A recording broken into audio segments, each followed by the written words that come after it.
Hey everybody, my name is Marcus, and in this video I'll show you a simple way how you can leave meeting. So let's just view everyone who's talking. So right now when you're in a meeting, you're gonna see this button right down below, leave.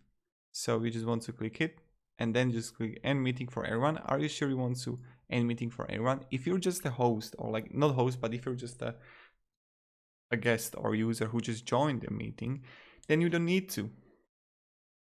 You're not going to end the meeting, of course, you're just going to leave it by yourself.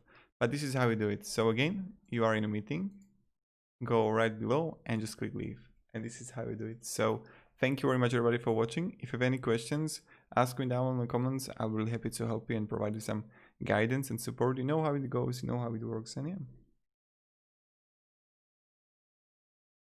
Have a great day and goodbye.